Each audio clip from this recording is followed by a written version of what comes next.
8 prévenus comparaissent au tribunal correctionnel dans une affaire de séquestration sur fond de trafic d'ice. Plusieurs motifs sont évoqués, outre l'enlèvement et la séquestration, l'offre ou la cession non autorisée de stupéfiants, le vol aggravé et la participation à une association de malfaiteurs. Un dossier pour lequel la jeune compagne du dealer arnaqueur s'est portée partie civile. Caroline Fary, Jérôme Lee. La jeune Charlotte a-t-elle été séquestrée ou a-t-elle suivi de son plein gré des acheteurs d'ice victimes d'une arnaque à l'acide citrique et bien décidée à faire pression sur le dealer, son compagnon? C'est tout l'enjeu de ce procès. Pour l'une des avocates de la défense, rien ne prouve l'enlèvement. C'est extrêmement ambigu de reporter cette peur qu'elle a eue sans menace physique, sans coup, sans le moindre geste à son égard inconvenant.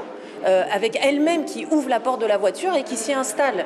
C'est compliqué de dire qu'elle a été arrêtée, c'est compliqué de dire qu'elle a été enlevée et c'est compliqué de dire qu'elle a été séquestrée. Les faits remontent à janvier 2022. Les acheteurs floués débarquent chez Charlotte, elle-même consommatrice. Elle affirme avoir suivi ses ravisseurs présumés pour récupérer l'ordinateur qu'ils ont embarqué. Durant l'audience, elle sera interrogée par les nombreux avocats de la défense.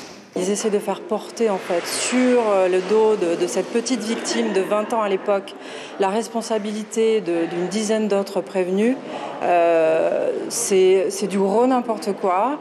Ce qu'il faut retenir dans cette histoire, c'est que chacun des prévenus dans l'affaire a reconnu durant les débats et durant cette affaire-là qu'en fait ils avaient pris la jeune fille comme gage pour récupérer leur argent à la place de l'ice lors de ce trafic qui avait mal tourné.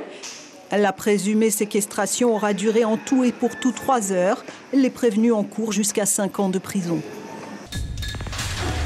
L'information en continu sur Polynésie la première, Internet et réseaux sociaux.